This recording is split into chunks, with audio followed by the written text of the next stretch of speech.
Voilà, il y a une voiture et une fourgonnette. Exactement.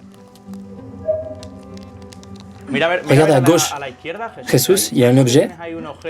Voilà. Et attention, tu peux briser la vitre qui est là. Baisse-toi, baisse-toi. Exactement. C'est incroyable, Jesus. Enfin, nous pouvons jouer ensemble aux jeux vidéo.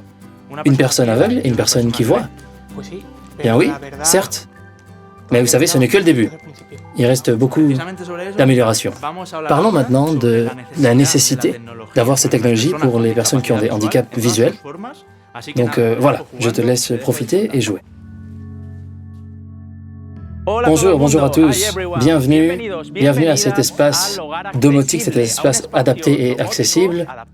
Nous cherchons à améliorer la qualité de vie des personnes aveugles ou ayant des handicaps visuels. Pour l'éducation, la mobilité, les déplacements, la justice, nous sommes dans un environnement intérieur et nous allons dans un environnement extérieur, totalement inclusif. La technologie est une nécessité et pas un luxe pour les gens qui ont des handicaps visuels. Nous parlons de plusieurs environnements qu'on peut partager avec d'autres personnes dans le monde. Nous sommes ici réunis. On parle ici de 285 millions de personnes aveugles provenant de 190 pays. Le 28 juin, le lundi 28 juin, le sommet de la cécité, le sommet pour aveugles, aura lieu à Madrid. À Madrid, un sommet où nous travaillerons ensemble pour décider de l'avenir et de la société et de l'égalité sociale pour tout le monde. Le pays hôte, c'est l'Espagne, et le groupe social ONCE, ainsi que IVEMI, organisent ce sommet historique.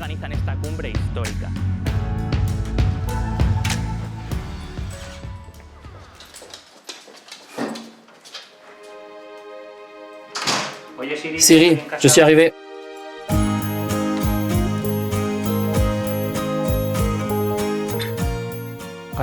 Alexa, allume le lave-vaisselle. Très bien. Alexa, éteins le lave-linge. Alexa, allume la télévision. Alexa, Pon las luces al 50%. Baisse la lumière à 50%. Alexa, allume le ventilateur.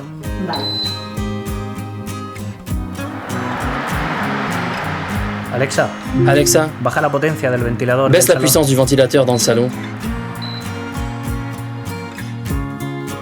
Siri, pon el aire acondicionado en frío. Hausse l'air climatisé.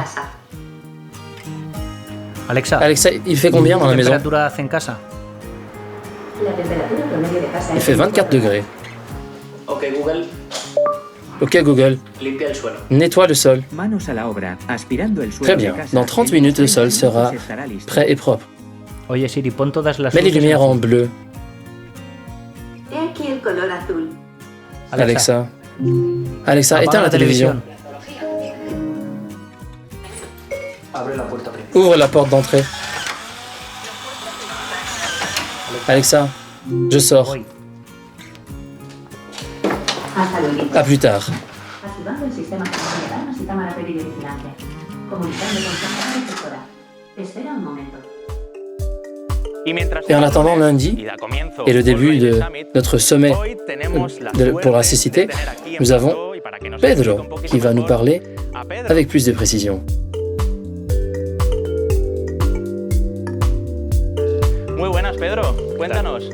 Bonjour Pedro, raconte-nous, quel est ton travail? Je suis responsable d'accessibilité numérique à Passiona, une entreprise qui se spécialise dans les services pour les gens comme moi par exemple. Et dis-nous, qu'est-ce qui t'aide dans ton quotidien à avoir cette domotique à la maison?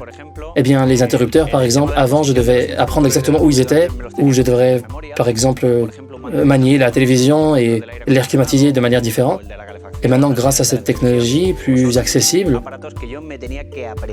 eh bien, je peux réguler mon foyer. Par exemple, je peux savoir si une fenêtre est ouverte ou fermée, si j'ai laissé une lumière allumée, le chauffage, etc.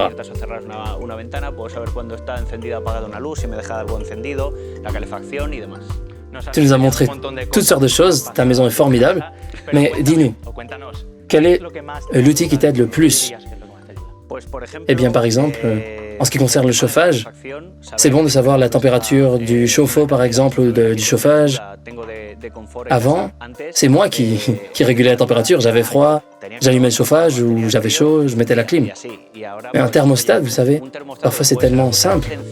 Mais le fait d'avoir un thermostat intelligent, ça change tout, c'est formidable.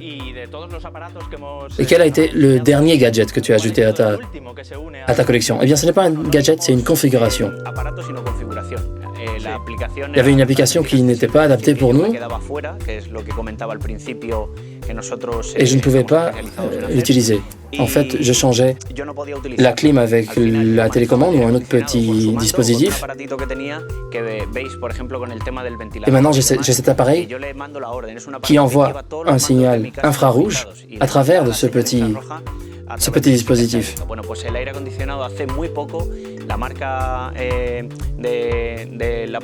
Eh bien, la marque de la climatisation a maintenant changé sa politique et le petit gadget et maintenant c'est devenu beaucoup plus adapté pour nous.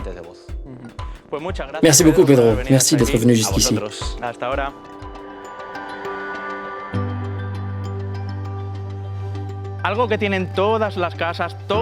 Il y a quelque chose qui est dans chaque maison, c'est la cuisine. C'est là qu'on passe des bons moments et on stimule le goût, tous les sens. Et dans la cuisine, une personne aveugle devrait pouvoir cuisiner sans problème, sans embûches. Il devrait pouvoir se servir des poêles, des casseroles et de la cuisinière sans problème. Maintenant, on va parler à Ángel Palacios, un cuisinier de La Rioja, qui est aveugle. La Rioja est une région connue dans le monde pour ses vins. Et il est avec certains de ses collègues dans sa cuisine en ce moment. Ángel est un professionnel de la cuisinière et il va nous montrer ce qu'il est en train de nous préparer. Bonjour. Je cuisine simplement, voilà. Alors raconte-nous, qu'est-ce que tu vas faire? Comment tu fais dans la cuisine sans pouvoir voir? Eh bien, nous allons faire des patates à la Rioja, comme on dit, typiques de ma région, avec un filet de viande, quelques oignons. Eh bien, et moi je navigue dans ma cuisine sans problème avec la KitchenAid. C'est une avancée incroyable sur le plan technologique. On peut le faire par le biais d'Alexa, en mode analogue aussi, et aussi par le biais de l'application qu'on a. Eh bien, super, Ángel.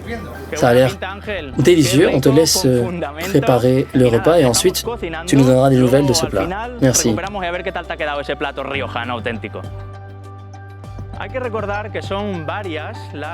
Il ne faut pas oublier qu'il y a beaucoup d'entreprises, corporations, initiatives qui cherchent à améliorer la qualité de vie des personnes qui ont des handicaps visuels.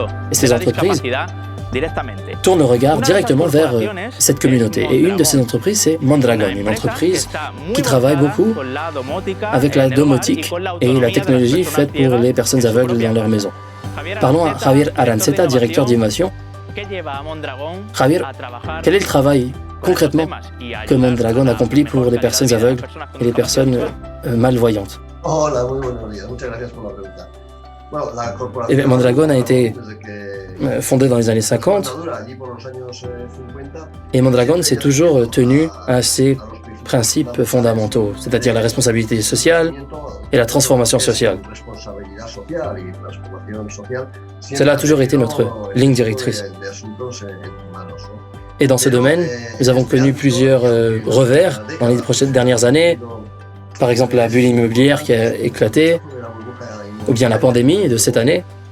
Mais en dépit de tous ces problèmes, la silver economy, l'économie d'argent, a vu le jour.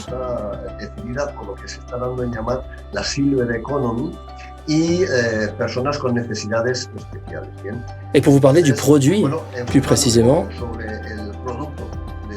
eh bien, ça fait plus de 3 ans déjà, y compris avec la pandémie, que nous travaillons pour donner à cette communauté si spéciale une possibilité de faire cette activité qui est si spéciale.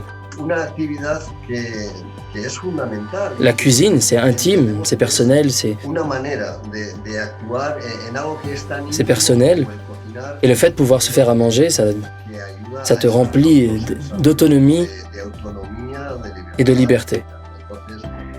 Et nous le faisons ce travail avec beaucoup d'affection. Oui, c'est très important que vous y ajoutiez une certaine affection et une émotion. Et quand une entreprise veut travailler avec accessibilité et possibilités pour les personnes aveugles, eh bien parfois, il faut incorporer des personnes aveugles. Donc dans vos phases d'essai chez Mondragon, quand vous faites des essais dans les cas réels, comment est-ce que vous invitez des personnes aveugles? Eh bien oui, ce processus a été intéressant. Comme je l'ai dit, ça fait 3 ans que ce processus a commencé. Au début, évidemment, nous nous sommes trouvés devant un dilemme. Quel chemin fallait-il choisir? Eh bien, on est revenu à la base. Nous avons travaillé avec la ONCE, l'Organisation nationale des aveugles d'Espagne, et nous avons conçu les premières spécifications pour ce genre de dispositif, les premières précisions.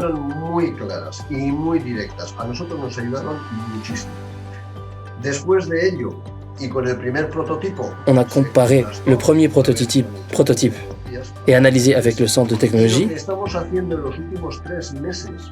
Et au cours des derniers mois, ce que nous avons fait, c'est contacter des personnes qui ont ce handicap, des gens qui cuisinent à la maison, des cuisiniers, des chefs, des femmes au foyer, des hommes au foyer.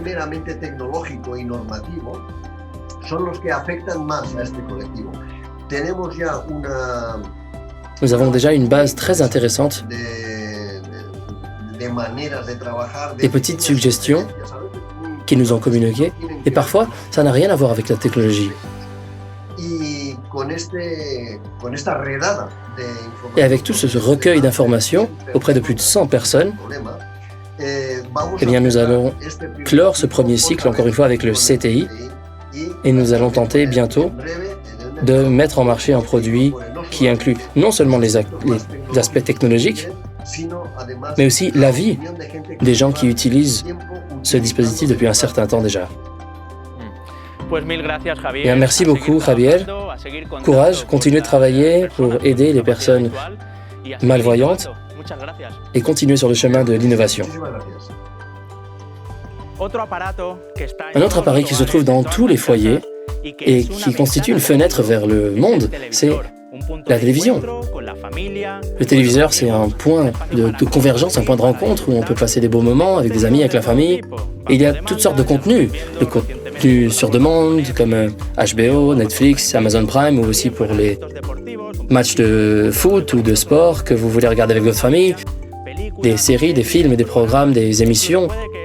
Peut-être même que vous regardez ce documentaire sur votre télévision à la maison. Eh bien, des marques comme Samsung, Google, Apple s'emploient à rendre leur contenu accessible afin que tout le monde puisse utiliser de la télévision, peu importe leur niveau de vision. Parlons maintenant avec le directeur de transformation digitale, Alfonso Fernández. Para mejorar la experiencia de visualización de usuarios con discapacidad visual, hemos desarrollado Nous avons rajouté des nouvelles configurations et fonctionnalités. Par exemple, pour le daltonisme, nous avons rajouté la possibilité noir et blanc, échelle de gris, et il y a aussi l'application Psycholos, qui aide les gens qui souffrent de daltonisme à mieux visualiser le contenu. Notre technologie permet aussi de changer les couleurs des textes, blanc sur noir ou noir sur blanc, afin que les personnes qui ont une faible vision et qui sont sensibles à la lumière puissent voir ces textes plus clairement. Nous avons aussi développé Focus Enlarge, qui est une application qui permet d'agrandir et d'élargir le texte et les petits détails. Et nous avons aussi inclus une description sonore qui donne des descriptions verbales des situations qui se déroulent. Ainsi, une personne malvoyante peut augmenter, peut améliorer cette expérience grâce à la description auditive. Nous avons aussi mis au point un guide vocal qui indique quelle chaîne est allumée et le niveau de volume. Et nous savons que de plus en plus de gens profitent de ce genre de service. Et le soutien et surtout l'approbation des organisations comme la ONCE nous aide beaucoup à avancer. À Samsung Ensanya, tout ce qui touche à l'accessibilité et au bien-être est très important pour nous. Notre projet est 100% local, développé dans notre pays, et nous y avons incorporé des projets technologiques dont l'objectif est d'améliorer la vie des personnes dans des domaines comme la culture, l'éducation, l'employabilité, ainsi que l'accessibilité et le bien-être. Nous démontrons avec les faits, et pas seulement les mots, et pas seulement les paroles, que Samsung España est véritablement impliqué. Notre travail a commencé en 2014, mais beaucoup de gens ne savent pas. We would like to announce about Samsung Accessibility and our efforts. Existen muchas líneas de trabajo de muchas marcas para hacer del entretenimiento. Beaucoup de marques travaillent pour le divertissement inclusif, pour que nous puissions jouer, nous divertir ensemble dans l'égalité la plus totale. Et les marques, les entreprises le savent. Ils savent qu'ils ont une communauté, une clientèle aveugle ou malvoyante. Comme je l'ai dit, 285 millions de personnes dans tout le monde. En Espagne, nous avons la chance d'avoir le Centre de Tiflotechnologie et Innovation, le CTI, du groupe social ONCE. Ce bâtiment, c'est le Centre de Tiflotechnologie et d'Innovation de la ONCE. Le CTI, c'est le centre de référence en ce qui concerne l'accessibilité pour les personnes aveugles en Espagne. Et dans ce centre, nous faisons toutes sortes de choses, surtout afin d'inclure les personnes aveugles ou les personnes malvoyantes.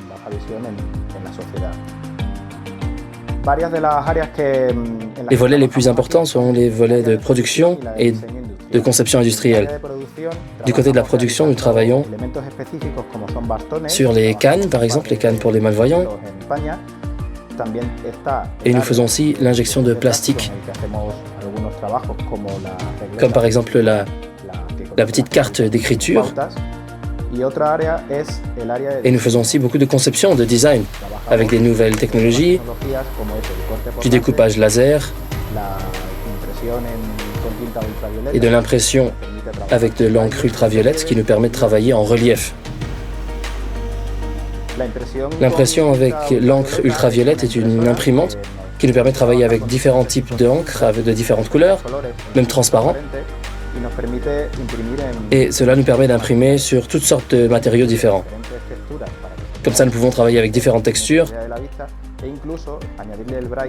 Et le produit fini est reconnaissable sans le sens de la vue au toucher. Et nous avons même des imprimantes 3D qui nous permettent de faire réalité certains de nos projets. Nous avons aussi travaillé sur des socles pour les téléphones portables. Ainsi, la personne qui a une vision faible ou la personne malvoyante aveugle peut poser son téléphone et l'utiliser, par exemple, avec l'application de Loop. Un des produits qui est un des plus importants pour nous, c'est le globe terrestre.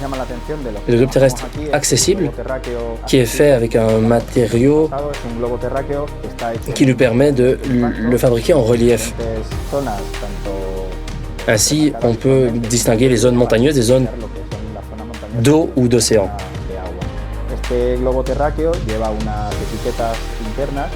Et avec un crayon optique qui s'appelle Léo, on peut savoir dans quelle zone on est. Ça, c'est le globe terrestre moderne que nous avons mis en marché. Nous avons aussi une table de multiplication faite pour les porte-clés, pour que les enfants à l'école puissent apprendre leur table de multiplication, tout comme leurs camarades de classe. Et cela fonctionne comme suit, on part du centre et on part vers le bord du cercle. Ce sont ce genre de produits qui aident les enfants à apprendre de manière inclusive et égale. Il en va de même pour apprendre à lire l'heure sur l'horloge. L'idée principale était de faire en sorte que les enfants puissent apprendre en même temps que leurs camarades, peu importe leur niveau de vision. Le cône d'Apollon aide les enfants aveugles ou les personnes qui ont des problèmes de malvoyance puissent apprendre différentes formes géométriques.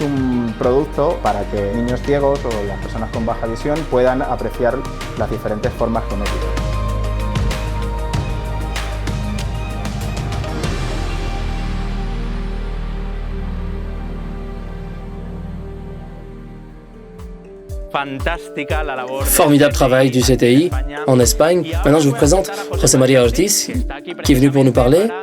Il travaille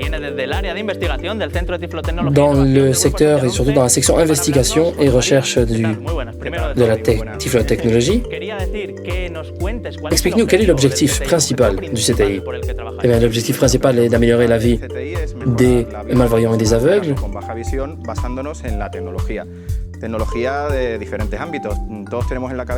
Quand on parle de télévision, de téléphone portable, d'applications, bon, on pense que c'est ça la technologie. Mais ça va plus loin que ça. Nous travaillons dans l'impression 3D par exemple, l'accessibilité pour les cuisinières par exemple, dans les cuisines. Il y a des dizaines de milliers de personnes qui s'appuient sur le CTI en Espagne, mais d'après toi, quels enjeux sont les plus importants et nécessitent le plus vos produits? Eh bien, nous mettons au point des applications, par exemple pour la description sonore des films, les livres numériques, les adaptations pour les électrodomestiques, par exemple, certains appareils ne sont pas encore accessibles. Nous essayons aussi de mettre au point des jeux et des ressources pédagogiques pour les élèves. Et nous cherchons aussi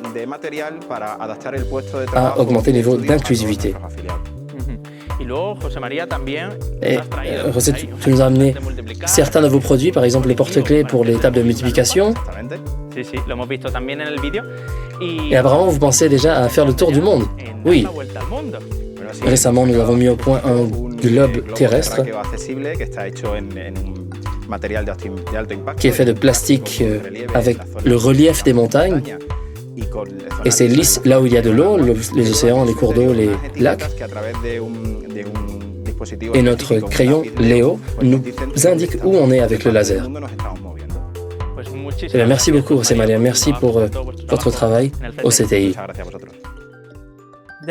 Et d'ailleurs, c'est de plus en plus facile pour nous tous de nous déplacer partout dans le monde de manière complètement autonome vers des endroits que nous n'avions jamais visités avant parce que la modernité, les nouvelles villes accessibles nous permettent de nous déplacer et même pour les personnes aveugles. Un exemple, c'est l'application Moovit, par exemple. Je veux vous présenter Yoab Meidad, qui est responsable mondial de la croissance et du marketing de Moovit. Cette application autonome. Comment ça va? Je vais bien, merci. Alors, Moovit est présent dans combien de pays? L'application Moovit est disponible pour le téléchargement à Android et iPhone gratuitement. Et nos services sont présents dans 1400 pays, 1400 villes dans 112 pays. L'application est entièrement adaptée en 45 langues et bien sûr, elle inclut un soutien total pour l'application. Il y a aussi l'assistance sonore pour les personnes aveugles ou malvoyantes. Qu'est-ce qui a donné lieu à cette idée, cette application Moovit? Eh bien, Moovit a été fondé en 2012, il y a 9 ans déjà. Et nous avions l'intime conviction que la mobilité était un droit fondamental pour tous. Et cela veut dire que nous devons nous assurer que notre produit aide les gens, quel que soit leur genre, leur âge, leur condition physique, leur handicap ou leur difficulté de déplacement. Tout ça dans un climat d'indépendance et de confiance.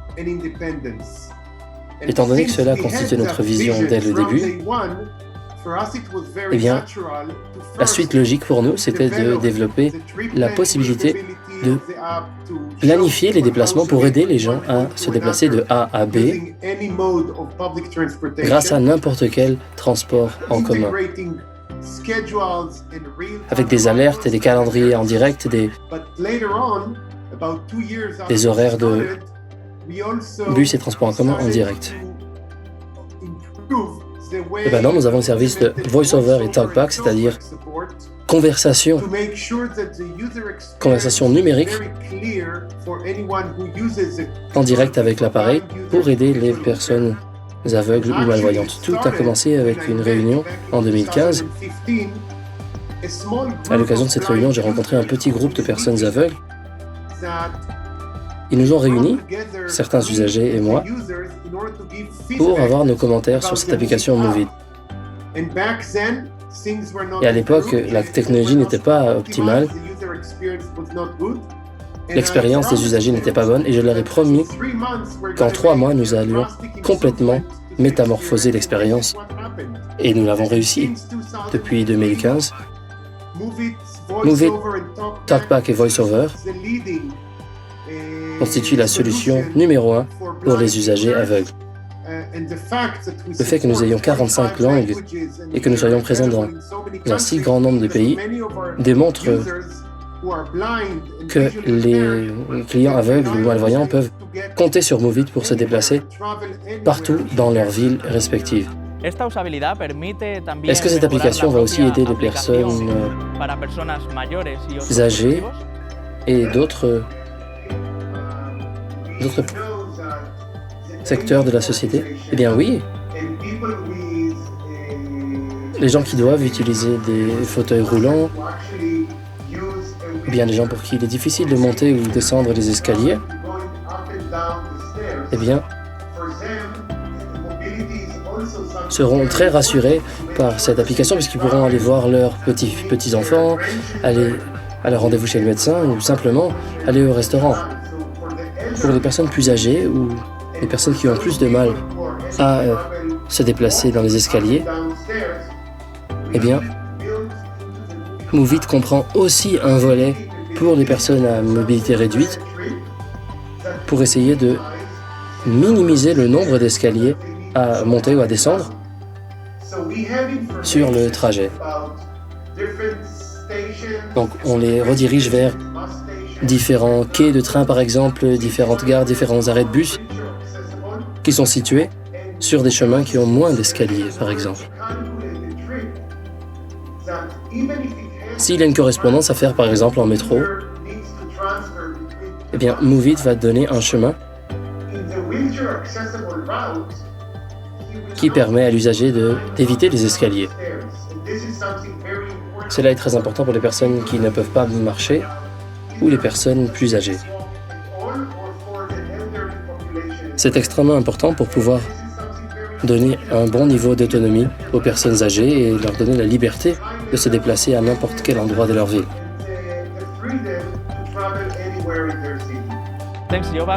Merci beaucoup, bonne journée et bonne chance. Maintenant, je vais vous présenter Lourdes González, une jeune espagnole originaire de Malaga, la ville du sud de l'Espagne, ensoleillée. Bonjour Lourdes, comment ça va? Bonjour. Tu es venue nous montrer une application mobile. Oui, l'application du transport de Malaga. Par exemple, à Malaga, je bouge avec mon chien et j'ai cette application mobile et cette télécommande que j'utilise pour activer les signaux acoustiques des feux. Et je peux me déplacer de manière assez autonome parce que, par exemple, la télécommande me permet aussi d'activer le son des abribus pour savoir quand les bus arrivent ou même la locution à l'intérieur des bus. Mais en plus de cela, j'ai l'application mobile dans laquelle je peux aussi consulter les horaires des bus et je peux aussi, par exemple, prévenir le chauffeur du bus à quel arrêt je suis pour qu'il puisse arrêter le bus. Car sinon, ils sont habitués à ce que les gens lèvent la main et donc, eh bien, ils ne s'arrêtent pas à chaque fois. Il a aussi une fonction très utile. Le suivi de l'itinéraire, c'est-à-dire que lorsque je monte dans le bus, je dis à l'application où je veux aller et le téléphone vibre un arrêt avant ma destination pour que je sache quand je dois appuyer sur le bouton et descendre. À qui tu dirais aux programmeurs d'applications et aux responsables des transports en commun.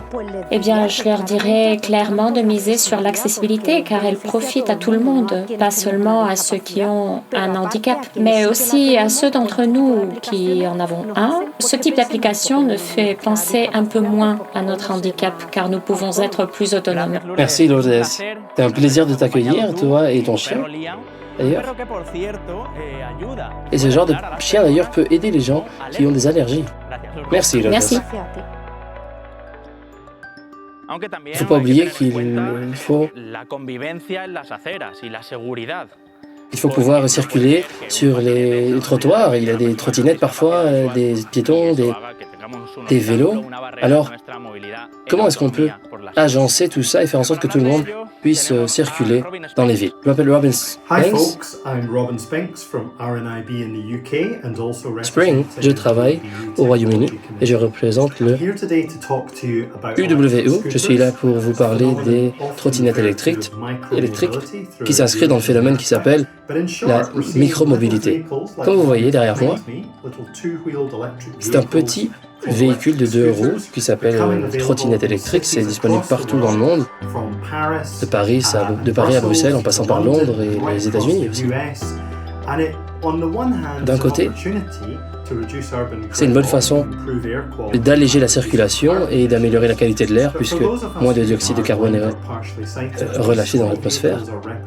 Mais pour les personnes aveugles, les trottinettes sont un danger parfois, en tout cas. C'est une gêne. Ils sont parfois mal garés, ils sont au beau milieu du trottoir, et parfois ils sont en fait utilisés de manière irresponsable.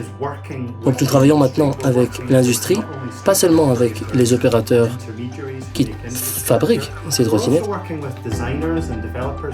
mais nous travaillons aussi avec d'autres entités pour nous assurer que ces trottinettes soient fabriquées et utilisées avec plus d'égards pour les personnes aveugles. Nous travaillons à l'échelle nationale et même globale, et ce serait possible si on ajoutait par exemple des petits autocollants de visibilité sur la trottinette et sur le dos du conducteur. Ainsi, le conducteur sera beaucoup plus visible. Nous travaillons aussi avec les universités pour étudier l'utilité du son pour ces petits véhicules. Ainsi, les personnes aveugles pourraient savoir qu'une petite trottinette s'approche.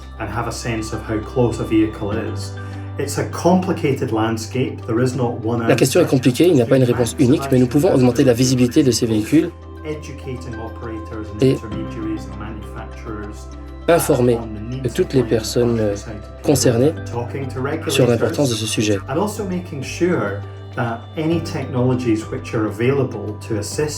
La signalétique, la technologie tactile, les téléphones, tout cela peut aider à faire en sorte que les personnes aveugles aient une expérience beaucoup plus prudente et sûre dans un environnement où il y a des trottinettes électriques. Nous sommes conscients que certaines trottinettes électriques existent dans plus de 200 pays, dans plus de 100 pays plutôt. Et nous avons pris la décision d'être plus positifs et collaborateurs avec les fabricants de trottinettes. Nous cherchons à ce que les trottinettes soient plus visibles, surtout pour les personnes malvoyantes et aveugles. Nous travaillons également directement avec les personnes aveugles et malvoyantes pour qu'ils nous racontent leurs expériences et leurs points de vue. Ainsi, nous pourrons rendre les rues et les environnements urbains beaucoup plus sûrs pour eux. Nous sommes enthousiastes à l'idée de faire des actualisations et de moderniser les trottinettes pour tout le monde. Quel travail intéressant, quel travail fascinant de l'équipe de Robin pour que ces rues de nos villes soient plus sûres et plus partagées, sans obstacles, sans différence.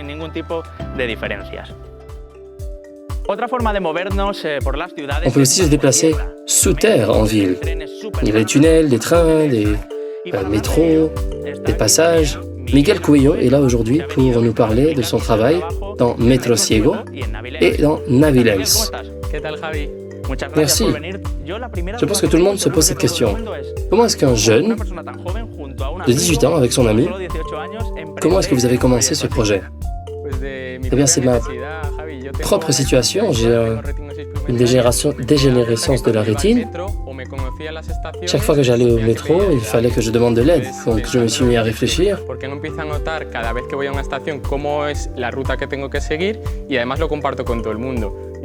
Et grâce à une campagne de crowdfunding, nous avons obtenu de l'argent et nous avons réussi à obtenir des adaptations dans 120 stations. Est-ce que Metro Ciego sera étendu à d'autres villes comme New York, Tokyo, des grands métros de villes importantes? Bien oui, notre objectif actuel est de faire en sorte que ces cartes des stations soient plus collaboratives et comme ça la navigabilité sera augmentée. Et Miguel aussi, le fait de travailler en Metro Ciego, ça vous a ouvert toutes sortes de portes. Vous avez pu travailler en Navilens, c'est une technologie d'accessibilité. C'est une technologie qui permet par exemple d'adapter un centre commercial ou une gare. Oui, nous travaillons avec eux, avec Navilens. Ils ont des étiquettes qu'on peut lire ou scanner avec le téléphone portable à 15 ou 20 mètres de distance. Et grâce à ce scan, on obtient plein d'informations.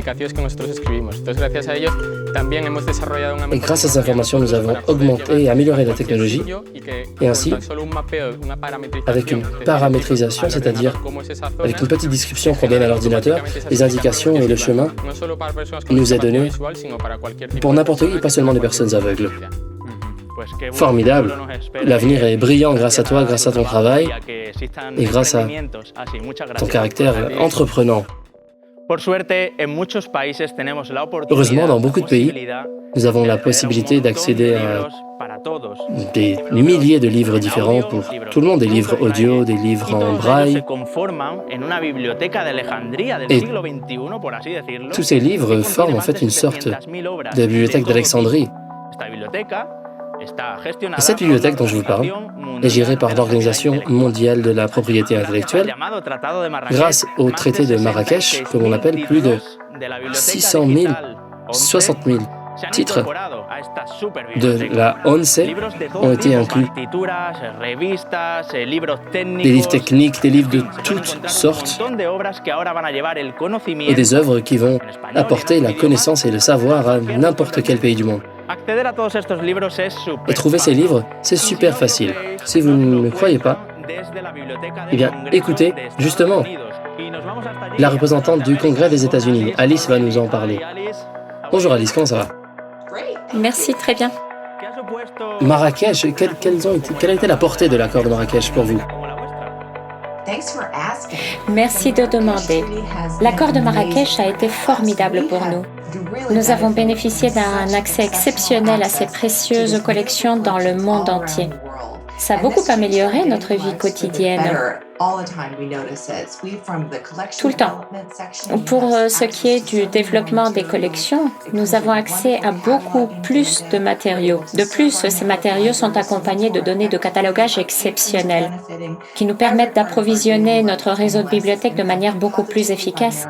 Nos utilisateurs bénéficient de notre travail quotidien et de l'impact positif de Marrakech. Il s'agit d'une ressource exceptionnelle et nous sommes très reconnaissants d'avoir accès à ces magnifiques collections de bibliothèques accessibles dans le monde entier.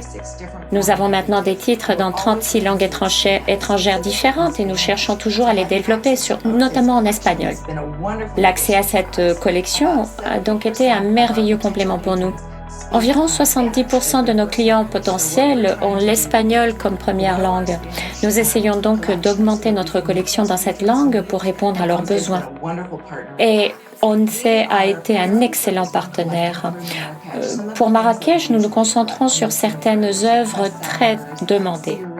des séries à succès, des titres très populaires, des livres que tous les usagers partout dans le monde veulent lire, qu'ils se trouvent dans une bibliothèque traditionnelle ou dans une bibliothèque accessible. C'est donc un travail très intéressant avec Marrakech. La signature de cet accord a été une excellente décision et nous sommes très heureux que d'autres pays y adhèrent. Alice, quelles sont les demandes que vous recevez le plus souvent? Nous recevons surtout des demandes pour des titres de fiction très populaires. Je sais que la série Bourne a été très populaire. Les livres de cuisine sont toujours populaires, tout comme les livres d'histoire des États-Unis en espagnol. Le fait d'avoir accès au contenu original en espagnol ou traduit en espagnol a été vraiment formidable. Nous avons déjà ajouté 30 livres de la collection Once. Nous en avons 26 en attente et nous en avons identifié 263 pour des prochaines éditions. Nous sommes vraiment ravis de compter sur la merveilleuse collection Once. Nous sommes très réactifs aux demandes des clients. Si on nous demande quelque chose, nous voulons être à l'écoute. Alors avoir accès à ce magnifique catalogue Once nous aide à répondre à ces besoins en matière de titres en langue espagnole. Et comme je l'ai déjà dit, dans une large mesure, les livres de fiction sont très demandés. Nous avons eu un succès incroyable avec le contenu que nous avons créé. On a eu beaucoup de téléchargements et notre bibliothécaire pour les langues étrangères sera en mesure d'accéder à davantage d'auteurs, des auteurs populaires et des séries auxquelles nous n'aurions pas eu accès autrement. La qualité est excellente et les clients sont impatients de les écouter. Vous savez, ils deviennent vite accros à une série et ils veulent continuer à lire. Et la collaboration, le processus de travailler avec la ONCE, comment ça se passe? La collaboration se passe très bien. Ils sont tous très coopératifs et de merveilleux collaborateurs. Nous avons eu de grandes conversations et tout le monde est disponible à tout moment pour parler. Nous essayons de faire fonctionner nos systèmes ensemble. Nous avons déjà travaillé avec l'OMPI, ABC, CBS, aussi avec le Centre pour l'accès équitable aux bibliothèques. Et maintenant, vous allez devoir m'aider avec la prononciation. La Fundación Chile Musica Baye, le Centre allemand pour la lecture accessible et aussi le Royal National Institute of Blind People au Royaume-Uni. Chacun d'entre eux a été vraiment formidable en nous permettant d'accéder à leur catalogue. J'espère qu'eux aussi, ils pensent que nous sommes tout aussi ouverts à collaborer. Le partage de ce contenu au-delà des frontières a été exceptionnel. Dans le cadre de cette collaboration, c'est d'avoir travaillé avec des partenaires aussi merveilleux qui a vraiment fait la différence. C'est ce qui l'a rendu exceptionnel, un tel succès, car toutes ces organisations apportent au processus leur collection surprenante, leur personnel extraordinaire, leur volonté et leur enthousiasme, et je leur en suis vraiment très reconnaissante. Magnifique. Bravo Alice, bon travail. Nous vous félicitons. Au revoir, à bientôt. Fondamental pour tout le monde, les personnes aveugles aussi. Qu'en est-il de l'accès à la socialisation, au divertissement, pouvoir partager avec les autres personnes et surtout jouer, l'accès au jeu d'un très jeune âge à l'âge adulte, c'est très important, que ce soit avec des amis, et des collègues, des amis. Il peut s'agir d'un jeu de société, un jeu de stratégie, un jeu vidéo, comme vous avez vu au début. C'est important de pouvoir le faire de manière très équitable pour que la personne aveugle puisse jouer sans aide et en toute égalité. On va vous le montrer maintenant. Un jeu avec des personnes qui voient et des personnes malvoyantes. Plus d'1 milliard de personnes dans le monde, soit environ 15% de la population mondiale, souffrent d'un handicap temporaire ou permanent à un moment ou à un autre de leur vie, et ce nombre ne cesse d'augmenter. Nous pensons que la technologie a un rôle important à jouer pour aider à combler ce fossé dans le monde d'aujourd'hui. En tant que groupe Sony, nous aspirons à un avenir où chacun partage le moment, dépassant les limites d'âge, les conditions physiques et l'environnement. Conformément à cette mission, Sony Interactive Entertainment s'engage à créer un monde plus inclusif en proposant des outils, des produits et des services accessibles à notre communauté PlayStation.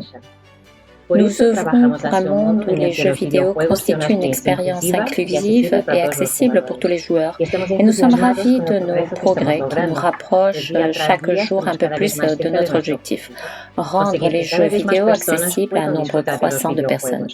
Pour y parvenir, la première chose que nous avons faite et que nous faisons toujours est de recueillir les commentaires des personnes handicapées, puis de collaborer avec les joueurs pour créer et intégrer des fonctionnalités pour PlayStation 4 et 5 5 qui font la différence pour tous les joueurs. Nous avons également rajouté des consultants en accessibilité à nos équipes créatives qui jouent un rôle clé dans le développement de nos jeux. Leur mission est d'aider les développeurs à comprendre les défis auxquels sont confrontés les joueurs handicapés. Les consultants nous poussent à innover et à faire en sorte que le fait d'avoir un handicap ne vous empêche pas de jouer comme tout le monde. Nous aimerions partager avec vous certaines des fonctions d'accessibilité de plusieurs de nos jeux. En 2020, Naughty Dog a intégré plus de 60 paramètres d'accessibilité dans The Last of Us, deuxième partie, avec des options axées sur les capacités motrices et auditives ainsi que des fonctionnalités entièrement nouvelles pour les joueurs aveugles et malvoyants. Dans ce jeu, l'une de nos plus grandes réussites a été de créer un grand nombre de paramètres afin que le joueur puisse choisir ceux qui répondent le mieux à ses besoins. En outre, l'équipe d'Insomniac, s'appuyant sur certaines des caractéristiques des titres précédents, a repris et adapté de nombreuses fonctionnalités pour Ratchet & Clank: A Separate Dimension.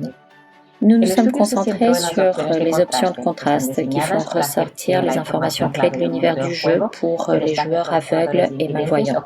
Par exemple, dans l'arrière-plan à fort contraste, il désature l'arrière-plan et laisse les éléments clés tels que les ennemis ou les objets en pleine couleur pour les aider à ressortir. De plus, lorsque des raccourcis ont été introduits dans des titres précédents, tout le monde a été impressionné par la réaction des joueurs. Ainsi, sur la recommandation des consultants en accessibilité pour Ratchet & Clank, on a prévu des combinaisons accessibles pour les joueurs qui ont des difficultés à appuyer sur plusieurs boutons à la fois. Dans l'ensemble, nous nous réjouissons de l'avenir de l'accessibilité dans les jeux PlayStation et de l'expansion continue des fonctionnalités inclusives.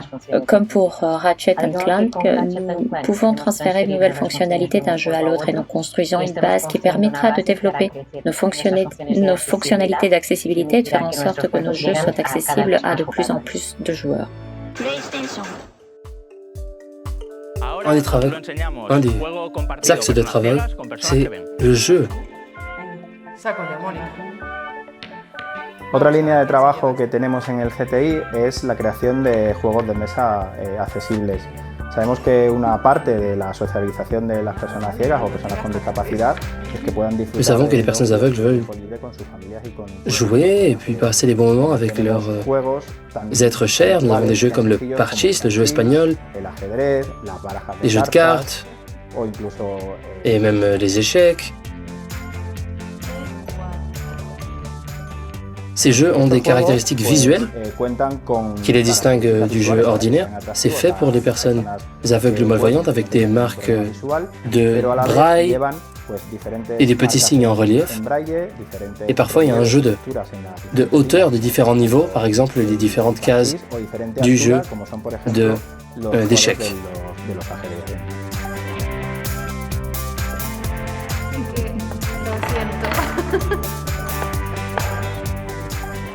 Le dé qu'on utilise pour le Parchís est un dé normal, mais les petits signes, les petits points qui marquent les numéros sont en relief pour que les personnes aveugles puissent les distinguer. Y las fichas que utilizamos, cada una es de una forma diferente.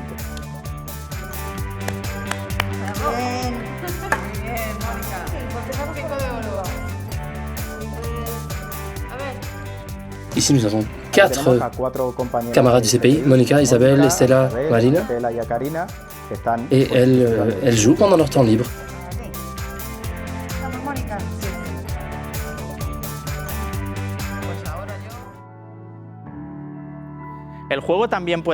Le jeu peut aussi être éducatif, et c'est le cas pour les blocs Lego par exemple. Ces petites briques sont maintenant accessibles pour les personnes aveugles, et ainsi elles peuvent partager leur passion, leur goût pour ce jeu en pleine égalité.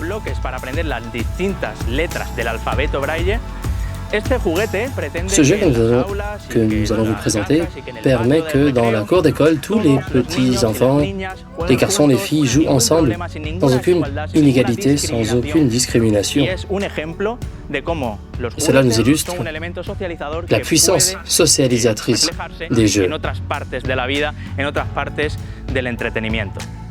Et à ce stade, vous vous demandez certainement comment va notre cuisinier avec ses patates et son filet de bœuf de la Rioja. Alors, vous savez que ça fait déjà un peu plus d'1 an que nous travaillons avec KitchenAid et vous avez vu à quel point c'est polyvalent, tout ce que nous pouvons en faire. Nous sommes très contents de pouvoir cuisiner sans le sens de la vue. Et tous les employés de Mondragón nous ont aidés. Et voilà le plat que nous avons préparé, le solomillo, donc le filet de bœuf avec les pommes de terre à la Rioja. Merci beaucoup, Ángel, pour tes bons soins de cuisinier. Voilà, nous avons présenté tout l'éventail de technologies disponibles pour les personnes malvoyantes ou aveugles. L'accessibilité n'est pas seulement possible, elle est nécessaire. Les personnes aveugles doivent pouvoir tout réaliser comme les autres. 285 millions de personnes. Nous méritons un monde plus inclusif.